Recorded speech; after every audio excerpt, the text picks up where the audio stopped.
like you just have. Can everybody hear that good enough? Hey guys. Yep. Because I could each swallow a little bit farther if I needed to hear you. I want you to hear it.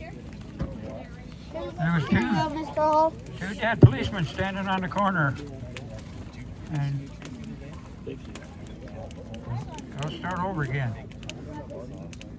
If you have the audacity to doubt my veracity or even insinuate that I would prevaricate, I shall flash out my phalanges with such a dreadful force as to horizontalize thee perpendicularly to thy medulla oblongata. What did I say? My grandpa wants to know if he can have one. A book? Well, I hope that what I got to say tonight Yes. is easier to understand than that. And to start out, I didn't know where to start. I really didn't know where to start because there's so many of you I don't know.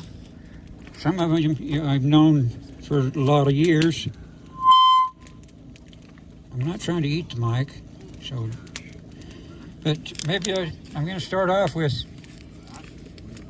just over 50 years ago, on my third date with my wife, Cindy, we unloaded the horses right here and went up to the top of that ridge and on around deer hunting. Now, she wouldn't ride the horse up the hill. She says, no, we can't go up the hill.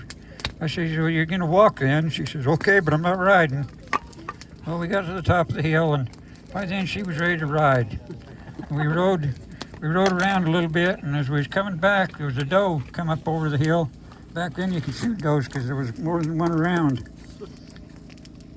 And a doe came over the hill, and I pulled up my gun out of the scabbard. We was both riding double on my horse. I didn't even aim. I just pulled up one hand and shot, and the doe dropped dead. So we both had to walk off that hill that day. She'll deny the fact that we went on our second honeymoon with my best friend going along with us so we could hunt and fish at the same time. So I've got a lot of papers here, and they're reminders. When you get to be my age, you need all the reminders you get, and then you forget where you put your reminders.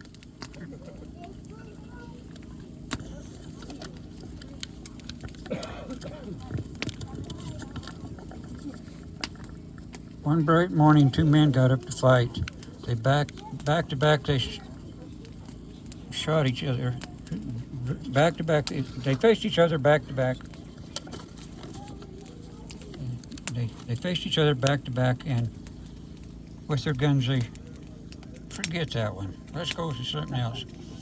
As you know, I spent most of my life in the mountains hunting and riding trail and working cattle in the hills, and that's been my life. And I guided hunters in Nevada for 20 years, and the one thing I found out is there's only very little difference between a fairy tale and a hunter story. A hunter story starts out, this ain't no lie, and a fairy tale starts out, once upon a time. So I'm going to refer to a lot of the experiences I had in the hunting camp that I can share with you guys tonight. My teeth are pretty shiny because all I have to do is hold the toothbrush up to my mouth and they get polished every day. In other words, what I got is Parkinson's disease that takes away a lot of my muscle and nerve reactions. So I'm not as spry as I used to be, but I still enjoy being out with boys and their dads and to have clean teeth, by the way. On a more serious note, when I first went on a mission to Ohio and West Virginia. Now, I always said that West Virginia is the only state, I was served the only foreign mission in the state, because the people in West Virginia, they talk a little funny, and it's a little different, but they're great people, and you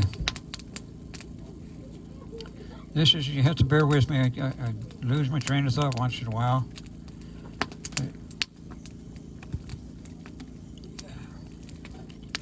Anyway,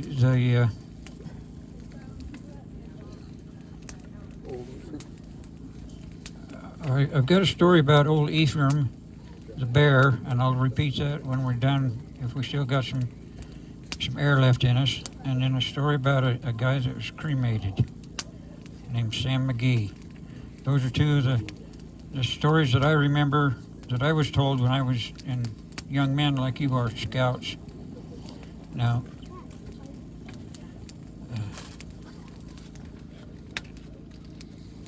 when I first went out in the mission field, I went to West Virginia, and one of the first calls we got when I got there was there was a little girl, 3 years old, that her eardrums had burst and she couldn't hear. They said she'd be deaf the rest of her life.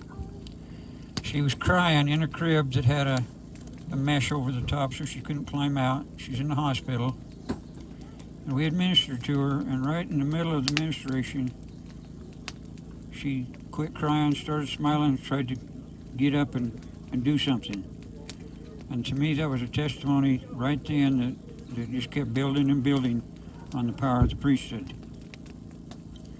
There was in Fairview, there was a guy by the name of M.T. Whittle. His name was really Merlin T. Whittle. And there's some of you in here that are related to him, but he had 4 head of horses and team and a wagon. And there was 18 kids, young people, I should say, in our age group. And he says, let's get together and go for a wagon ride. So we met at the church, went for a wagon ride, and he told the parents, he said, we'll be back by 10 o'clock. 10 o'clock came, he wasn't back. 10:30 came, he wasn't back. And before 11:15, we showed up. The horses was all lathered. MT was sweating. And they says, what happened? Where you been? And he says, have you ever tried to stop 4 head of horses when everybody in the back is going, psst? Now, if any of you know how to get horses to go, you either click, or you kiss, or you whip them.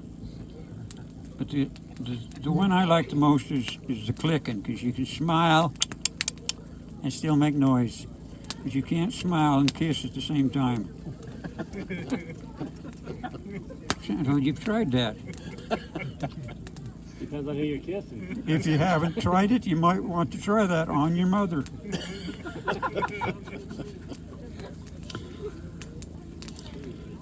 There was a guy by the name of Clem Bodley, and I might be not quite right on his name, but the story is true. He would go to the cafe. What'd you say, Rob? I said, this ain't no lie. This ain't no lie. Oh, Clem would go down to the cafe in Lewiston every day to eat, and when he'd get through eating, he'd stand up and he'd go to bed. He'd go to pay, and he'd reach in his pants, and there wasn't any money in his pants. So he'd get somebody to pay for it, and he'd try it on somebody else later, another time, somebody new. And so it got to be a joke in Lewiston that they'd go to the cafe and they says, "Whoop, I got Clem's pants on today." And I use that case quite a bit when I tell my wife that I need something. She says, "Well, what do you say?" And I says, "Well, I got Clem's pants on today, so you'll have to take care of it." Am I still talking loud enough that you can hear? Yeah.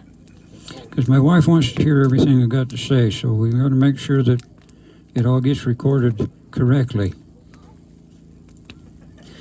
You've all seen the buildings and the trucks and stuff on the highway across from Gilbert's that has fireworks in there. Well, the guy that started that fireworks place there, his name was Earl Jensen. It's Jared Jensen's daddy. Well, he was my scout leader when I was this age, and it was against the law to have firecrackers in Idaho. So he would get a request from all the people in Idaho around Preston and Fairview for some different fireworks, and he would take that request and go over to Cokeville. Right on the border, there's a station, and they're still there. The last time I was over there, that sold fireworks, and he'd buy a box of fireworks, come back and divvy it among the people that had ordered them. And I bought some junior zebras from him once, and they're just the tiniest ones. They're not too strong. And I had 3 of them in my front pocket, my pants pocket.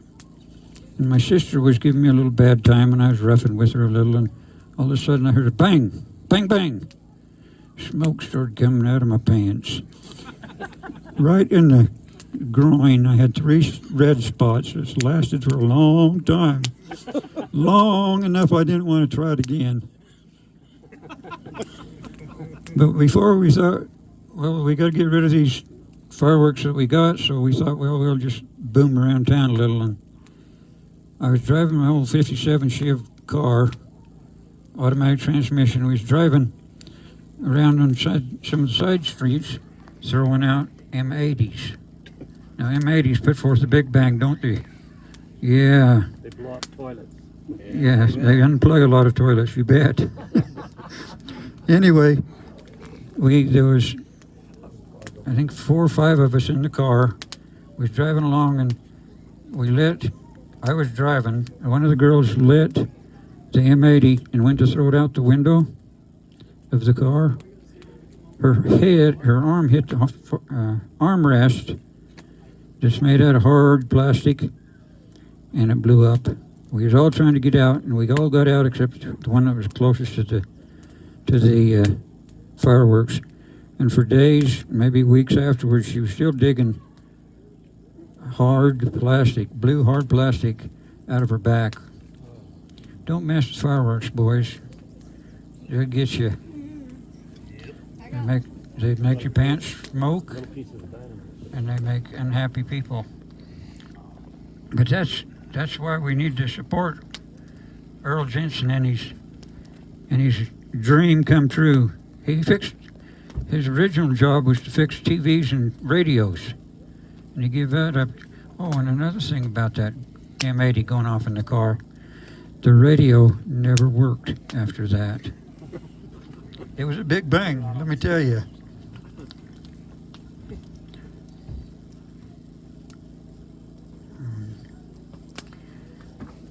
There's a lot of people in the ward can still remember. In fact, I was talking to Zan Bowles yesterday about the many different trips we went on, horseback, pack trips, skiing trips, snow skiing, water skiing. It didn't matter.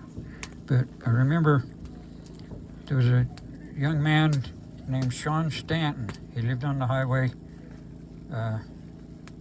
across the road from Shields, more or less, along the highway, and he was a diabetic, that I didn't know anything about diabetes at the time, and all the rest, there was him and Clinton Egbert, who was next door neighbor to me. They wouldn't take a horse, they was going to walk, and the rest of us all had horses. We'd spent the week up in the Wind River Mountains, and on the way, we'd all had a good time, but when it was time to come out, the 2 boys that was walking, they wanted to leave early so they wouldn't slow the horses down. Well, I was in the lead horse going out. I come around the corner, and there was Sean laying in the trail quivering.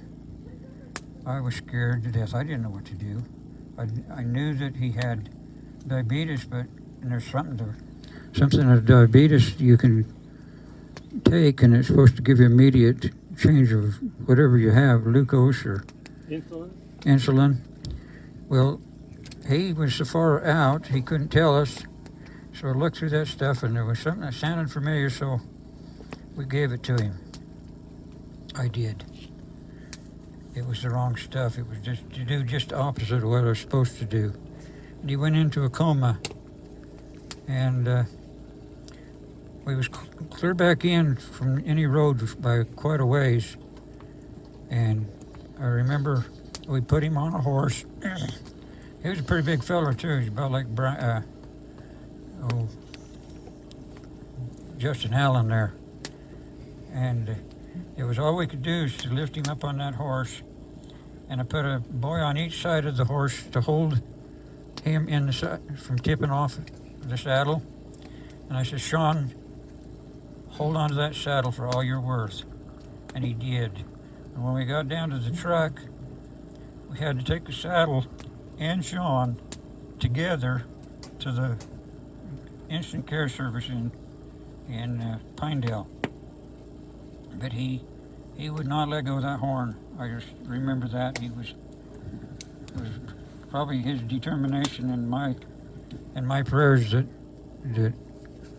everybody's prayers, I shouldn't say my prayers, we were all praying and we all gained from that, not just spiritually but physically and mentally. Be aware of your surroundings and do what you can to help other people, and don't turn down help that you need. He didn't want help. He was enough to, I don't want help, I don't want help. Nope. You're getting on that horse and holding on. And he's become quite an intelligent man. I'm not sure what he's doing now, but he grew into quite an intelligent person.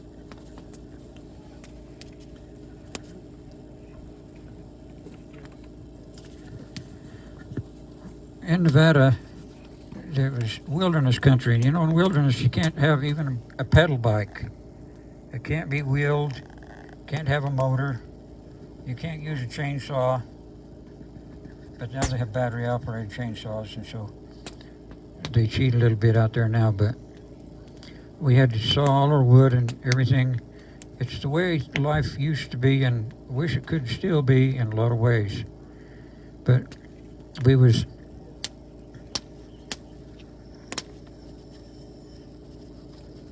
were hunting, and Blaine Jackson was a partner to me, and there's quite a few people that worked for us, and we had received through the radio, we had communication radios, and through the radio we had heard that there was an airplane that had crashed between Jackpot and California. A father and his 16-year-old daughter had been in Jackson Hole celebrating her 16th birthday and were on their way home. He was an emergency room physician, and it was his own plane, and he had flown it since he was a kid, but it came up missing, and so they'd let us know that we needed to be on the lookout for it.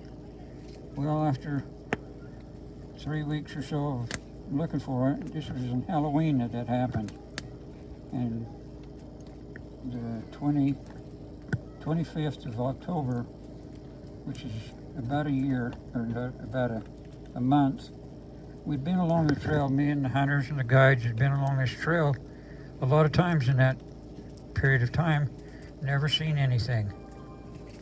And as we was changing camps, I had a bunch of pack horses and people with me. I was in the lead, and it was just like somebody tapped me hard on the shoulder and said, Scott, there's that plane. Scott, there's that plane. And I looked over there, and there's the north side of a pine ridge, and there's snow on it, so there was white there, but the people that was with me says, how do you know? I said, well, I know that's that plane. If you want to stay here, I'm going to ride back over 640 yards back around to where that was. I said, if you want to stay here, I'm going to go check this out. None of them wanted to stay. They all wanted to go check it out. We rode up, and sure enough, it was the plane. It had gone straight down, didn't trip any trees on the way getting there. It went straight down, but had trimmed, it was a 13, 32-inch long firewood, where it just ate that tree up going down. He and the daughter, I could look in and I could see him. She had a sweater on. He had a hoodie on, but they had died upon impact. You knew they had. It just smashed it. And so we had a radio phone back at where the hunters were headed. One of the hunters had brought it. He pulled it out of the pack, and we radioed in that we'd found the plane and that everybody had passed away, and they couldn't get in that day. They couldn't get everything together to come in that day, so they came in the next morning with the helicopter and hauled out the bodies and some of the keep stuff they kept. And then I went back in the spring when the snow melted and took the family, which was 2 adult boys, another younger daughter, and the mother, and went back in. And I was able to share a day and a night and part of the next day with them in feeling of their loss.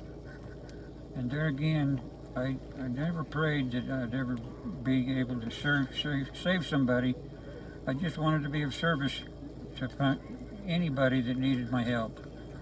And there was another answer to my prayer. I didn't pray that I'd find that airplane. I just prayed that peace could be felt with the family. Had it started snowing when they took that bodies out, and they never could have got back in there until I went back in July.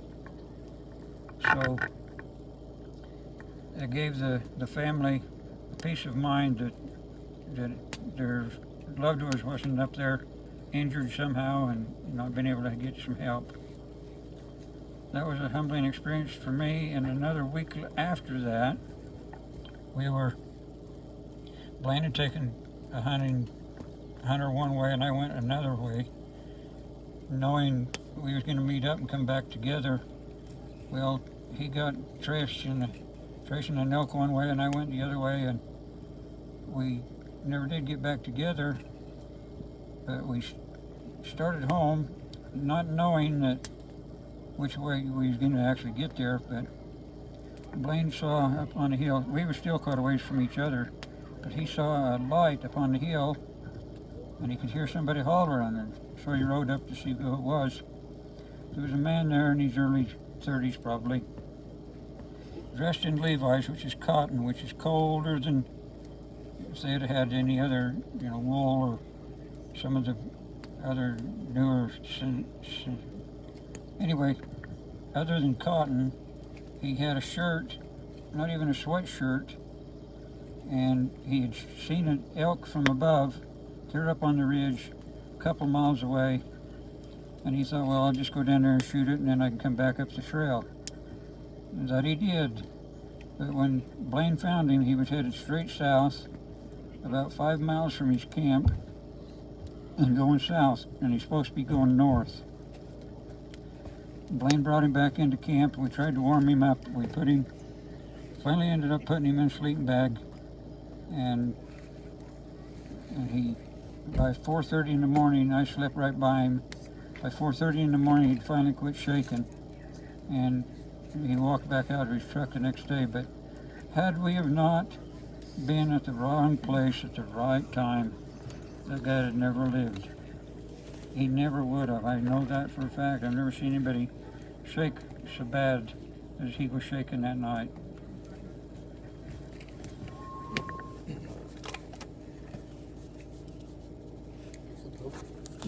Turn the page over, yeah. I said all I wanted to on that page. Another instance where the power of the priesthood came in to help us. It's terrible when you're up in the mountains and run out of food and the hunters are all hungry. Well, they come in one light late. We always come in late. It was always dark, 30 when we came in. And our cook, our chef, John Cruzy, which is really a chef, he teaches culinary arts at Bridgerland. We didn't settle for just stew. We got prime rib and you name it, we got it. Well, I come into camp with my hungry hunters, and John was not in the cook tent. I says, where's John? I says, well, he's in his sleep tent. I went and he had a nosebleed for 3 days. He didn't let anybody know that when we was going that morning, but he was so weak that he could not get himself up. And when you got him up, he couldn't stand up. he'd lost so much blood. And here we are back in the wilderness, snowing, cold, and what are we going to do? Our cook's needing to get to the hospital. So we put him on old Poke, and if any of you know my horses knows that Poke means a lot to me. And the fact that he saved a lot of steps and a lot of people and showed a lot of people in and around, and in the wilderness we finally had to put him to sleep a year and a half ago. But if I could know and remember all he knew, and horses do, believe me, horses are more like people than any other animal or any other being, and they're not afraid to show it. If they don't like you, they're not afraid to show that too. How many of you have ever been bucked off? At least you admit it. I don't like to admit it. And that kind of brings me around to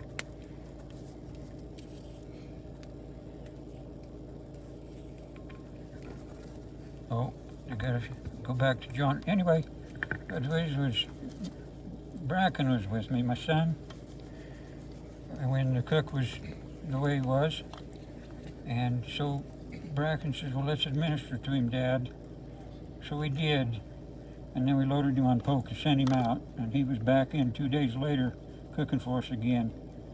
But as we was administering to him, I felt somebody's hands come over on top of mine.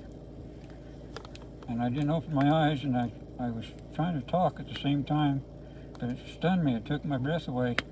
Who's putting their hands on my hands? When we got through, there was another hunter in there, not LDS, didn't even know anything about what we were talking about the priesthood. But he says, I could see that I should be doing something, so I put my hands over there, and he says, I felt something go through my veins that warmed my whole body when I had my hands on that guy's head. And I explained to him what it was, because I felt the same thing. And so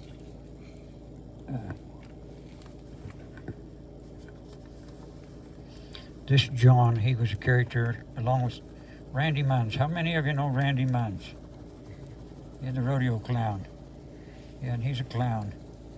He was always pulling jokes on us and tricks and things. And, well, John, the cook, when he got feeling better, he thought he would pull one over on the rest of us.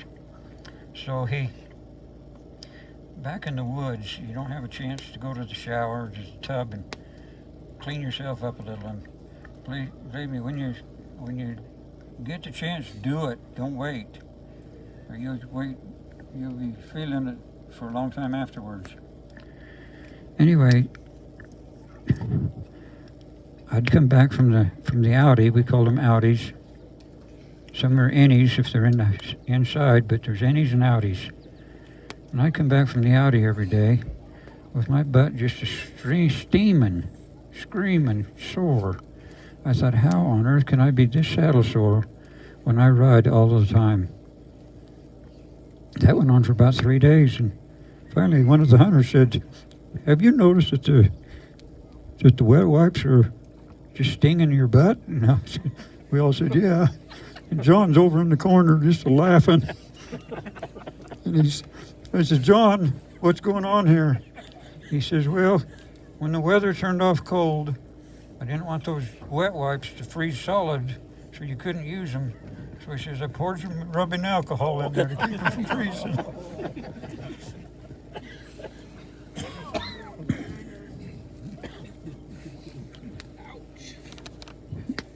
A little while before I was through with the year out there, I was tearing down a camp to move it. I was going to move in the next day from the upper camp to a lower camp because the weather was driving us down to lower country. And Blaine had already taken a load and gone out, and he expected me and he told me, and we agreed that I would bring the other camp and come out and be there the next day to take some more hunters in to another place. And that was all worked out. That's what we was going to do. And as we was getting closer to the end of the day, I had the feeling that something isn't right at home. My mother-in-law was almost to pass away, and I thought, well, maybe Peggy's give it up, and that's what I'm feeling. Because it wasn't a feeling like a bellyache. It's a feeling like the Spirit of God was with us. And I'm going to share a little bit more with that towards the end. But you feel those things, and when you feel them, you know that you better listen. Well, something was wrong. I knew something was wrong at home, so I got my crew together. I says, we got to get out of here tonight. And so we worked real late to get everything packed up and out of there that night. And we pulled in later that night, and Blaine says, what are you doing back so soon? I says, Blaine, something isn't right. And about that time, we got word that my house was on fire. It was burnt down. And that was about 10 o'clock, 10 after 10 that night. Had I not have come out that night, it would have been 3 or 4 days before I would have had communication to get back to me. There, I need somebody to helping hand here. Now, I'm going to drop this hand down if you keep holds there. Oh, that's much better. Anyway, I found out at 10 after 10 in the night and Blaine come driving in, and he says, I got some news. We got to have a meeting, is what he said. We was always having meetings, and he says, we got to have a meeting, and he says, your house burned down. Your plumber burned your house down. I says, Blaine, are you pulling my leg? He says, no, your house burnt right to the ground. And that was the message he had got, that it was. Well, it was snowing real bad, and I needed to gather things up. But I left at 5 o'clock the next morning and drove home. And one of the hunters, bless his heart, rode with me so I wouldn't be alone.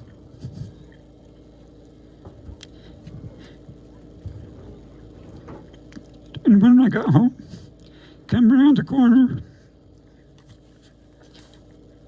oh, what a sick feeling. But 2 days later, because of such good friends and neighbors that I had around me, they filled in, and I went back and finished the season and let the insurance company take care of what they could as fast as they could. And we was in the house by the 1st of April. I think it was the fastest house I ever seen built. But there again, thank the Lord for helping me to realize that thing was not exactly the way it should have been at home. And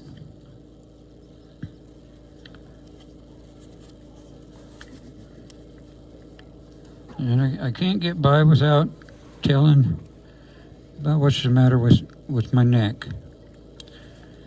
Well, this is the 3rd time I broke my neck, by the way. First time a bale of hay fell on me off the top of a stack, an 80-pound bale of hay. And that was my first time I broke my neck. I broke lots of collarbones and legs and things like that too. And then the second time, I had a horse scared of a rattlesnake, jumped off of the edge of the trail and threw me 35 feet to the rock below, and that's when I broke my second time. They had to come in and pack me out on a stretcher on foot. They couldn't fit a 4-wheeler up in there or a horse. That was the only way out. And I remember watching the guys that was packing me out was sucking on my oxygen tube. They needed it worse than I did. And that happened on the 5th of July of that year. And then on the 25th of July, 2 years ago, is when I broke my neck this time. And this time it was almost for good. the doctors had seen the x-rays wouldn't take me for a patient. They said, Scott, it's not going to work the way you want it to. It probably won't work. And they wouldn't take me. And finally, I did get one that would. And we worked through it. And a year and a half ago, I had surgery. And still, I haven't got the mobility. I haven't got a driver's license. So if you see me driving, shame me. And watch out, because I deserve not having one. Well, just picture yourself with a little shakiness, holding onto the steering wheel. And I got turned in for driving drunk. And somebody was following me, and I was wandering. And so, help me, neighbors. Keep me off the street. I think I'm okay with a horse, but anyway, how that happened the third time I broke my neck was sitting in a chair just like this. I had a cup holder, and I had a bottle of water in the cup holder, and we got up to move around the tree because the sun was moving. And so I picked up the chair, just like one of these chairs that you're sitting in here, and I was behind it and picked it up and started walking. And my toes, both feet, went under an exposed root and stopped me. And I hit face first in the ground. And then, I don't know how many, I wouldn't say 100 times, but at least 50 times I've fallen on my face since then. And I'm just so lucky to be alive and be able to move things. And I cry over little things too, so don't think I'm a crybaby. I just am. I got a lot of stories that I could tell. But, and I've left you up in the mountains on that story. It isn't the end yet. It took 5.5. I laid around tin camp for 3 days, hoping to get enough energy and build. The only painkiller we had was one lady had one ibuprofen. One. And that's the only thing we had for pain all that week. And when it was time to go home, they got me on the horse and we headed out. And it was 5.5 hours horseback. Not getting off to pee or rest the horse, give him a drink or anything. We just headed out. And a year, not this last conference, but the conference before, one of the general authorities, and I don't remember which one it was talking about this pain that the Savior will take away from you. We hear that all the time about sin and how He forgives us for our sins and on, but I probably heard it before, but it never touched home until He said, the physical pain that you go through, the Lord will take care of that for you too. He takes care of all that kind of pain. And I know that that's the only way I got out of here, is because He was with me, taking the pain. And I don't recommend it to anybody to try out their conversations with the Savior. He's there. Just be patient. He'll get to you when you need Him the most. And we got home. I got to see the end of the Preston Night Rodeo that year. And then they wouldn't take me in for operation for months. And then when they did, it still took months to even come close to. When your bone breaks, it gets in a jag, but it needs to come together like this. And anything varying that, just it's weak. It doesn't heal up like a broken rib. I got a broken rib you can see for a mile because it sticks out because of the way that it healed. But this healing in the neck doesn't heal. And it maybe would if Parky, I called him Parky, but Parkinson, not Brother Parkinson either. It's Parkinson. And it's a lot like a muscle disease. But I've been told by many that it's the toughest one you can have of the type. And I wish I could get to know all of you and take you all on pack trips. My love is riding horses and helping people. I had 2 people come and ride with me last night that need some extra help mentally. Earlier this week I had some veterans that was needing some help. And horses, I'm talking about them now, but horses are the closest thing you'll get to helping with any type of addiction or need comfort. And I just thank you all for this opportunity. And I can talk longer if you give me something to talk about. If you got any questions, I'd love to answer them. And I do have these stories about old Ephraim and Sam McGee, if you want me to brief you up on those.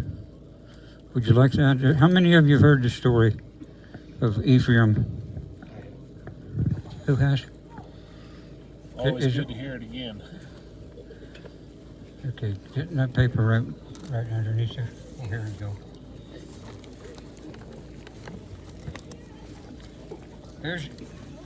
There's a picture of this. Okay, we got that. Okay, I need it. Okay. Back at the.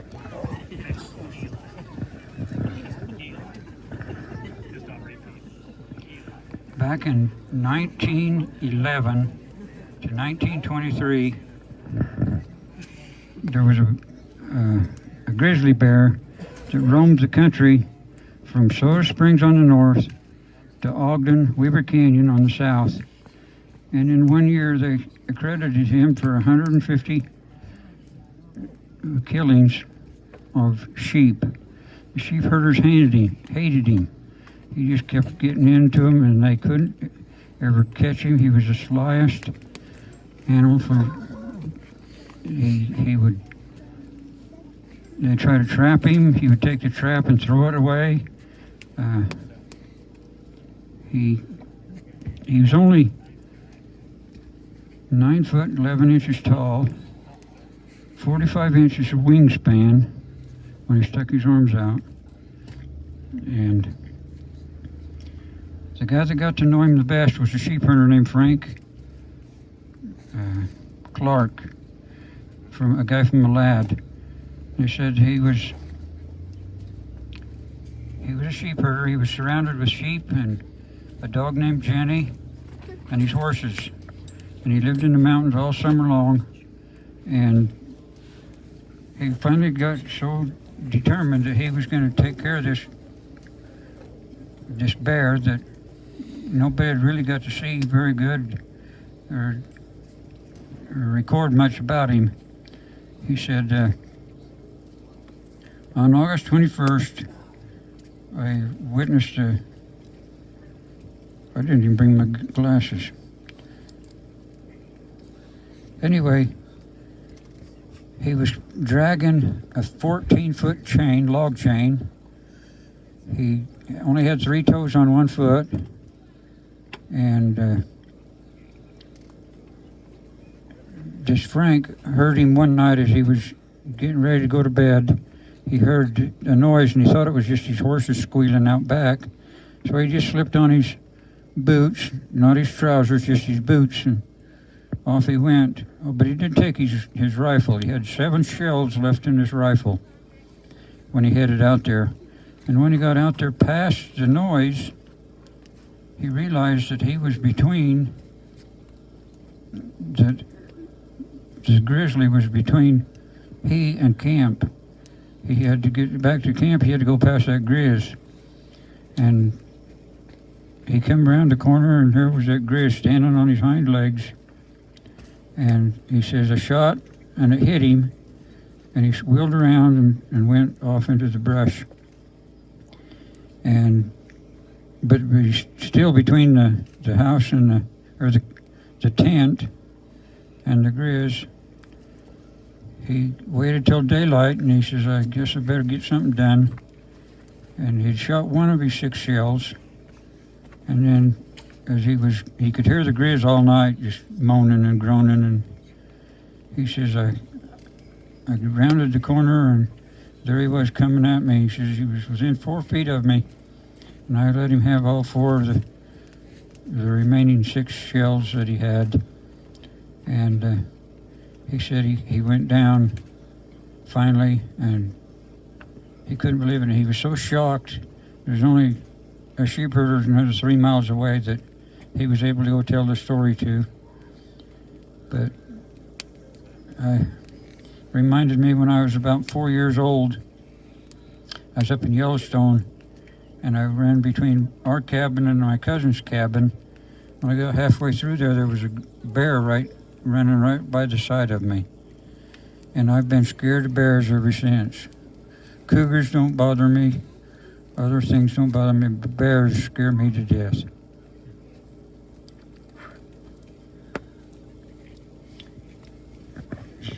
I can't think of anything. Isn't old Ephraim's skull Oh, yeah. in the museum? Yeah, the skull is in a museum back at Smithsonian. Smithsonian, yep. Smithsonian, and his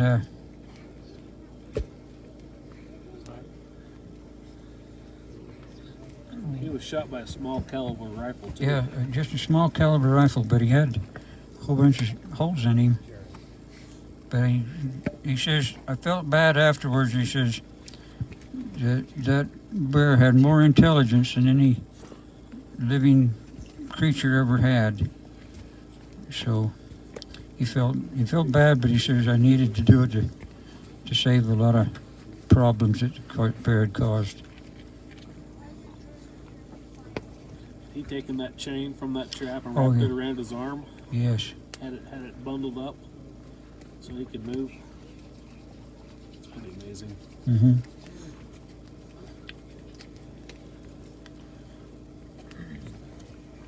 Well, What about Jeff's story? Sam McGee. Sam McGee. Sam McGee was from Tennessee, and he went up north to the land of the cold. And when he left Tennessee, it was cold. It was warm, and he got up north, and it was cold. And he complained all the time about how cold it was, and he worked in the coal fields as a miner. And he says he had his buddy that he mined with and stuff. They worked together a lot, but he asked him, kind of like between Ed Bowles and myself, when Ed and I were talking one day, he had cancer and I had Parkinson's. We decided that whoever lived the longest had to speak at the other one's funeral. And I had to speak at Ed's funeral, and I was glad to do it for the fact that it was for him, but I sure didn't want to lose him as a friend, and appreciate all that he taught me and shared with me. But just Sam McGee's partner made him promise that he would cremate Sam when he died. And so he says it was going to be my last trip. He says, we just well keep going because this is my last one. Well, he got up one morning and he was cold, and Sam had started a fire in the furnace. And he built this big fire Sam had passed away, and he put Sam in that fire, after he had burned for a long time, he thought, well, I'll look and see what has become of him. And he opened the door to the oven that was burning so bright, and there was Sam in there, sitting on a stool, saying, "Close the door, you're letting the cold air out."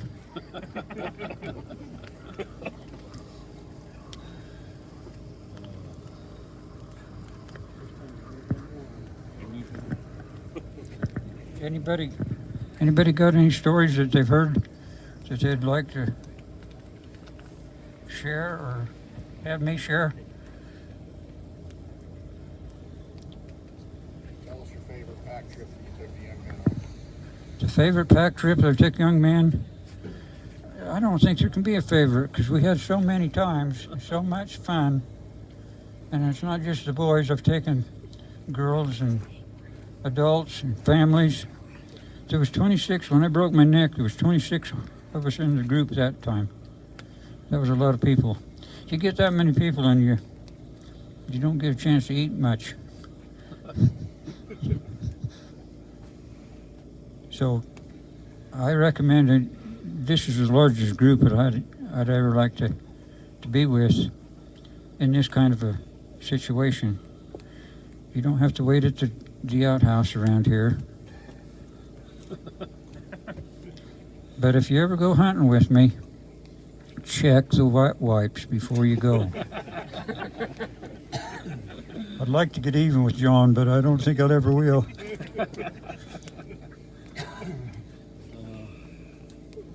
Anybody have any questions for Scott? Thank you, Scott. Tell us about your favorite horse. Favorite horse today or yesterday or All together. together? It's hard to say anything about a favorite horse.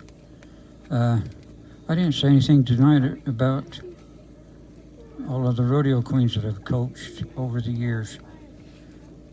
Lots and lots and lots of them. From Arizona, California, Iowa, of course Utah, Idaho, and Nevada. Did I say Alaska? Hawaii? They have rodeos in Hawaii? It where? They have rodeos in Hawaii? Yeah, Wow. they're limited. They don't have as many, but yes, they do, because they have a rodeo Hawaii queen, and there's been so many of them. Some of them, Miss Rodeo Americas, USA, and all states, and I don't know why I've been so lucky to be able to coach that many, but what I teach must be worth it because it works. It helps. There's a girl from Oakley, Utah right now that's competing in a big competition. And the horsemanship part of the competition, she smoked them. She did her reining pattern like she's supposed to. And then they gave her an opportunity to do a freestyle that she could do whatever she wanted, considering it had the same maneuvers, enough maneuvers in it. She took the bridle off, made up her own pattern, took the bridle off and done a reining pattern without a bridle on. And it just, she comes up from Oakley, it takes her 2.5 hours. She drives up and rides with me and then drives back. And last summer she stayed with us for about 8 days in a LV. That's how I got to know McMullen, wherever he went. I'm behind you. Yep, that guy right there, I got to know him through his sister, coaching a queen. I'm a prince. I have a memory. Thanks, Scott. Thank One you of- very much. His memory of Scott, well, when we were younger, my sister was coming up to your house all the time for reining lessons. You were a really great teacher, and she improved tremendously and competed and did really well. But when you took us on a pack trip years ago. And when I get going on these pack trips, my guts don't work like they do normally when I'm home. So I was constipated, and thought I was gonna die. But you helped me out because you had you always had the Miralax? Is that what it is? Miralax? Yeah, Yeah, you saved my life on that pack trip. that's because I use it every day. And then there was another memory. We were on a pack trip, and there was all of us, a couple of us leaders, and then a whole slew of young men, and most of them were not skilled horsemen. And it was a long ride, and we were coming back to camp down a dirt road, and camp was, in sight, maybe a half a mile away.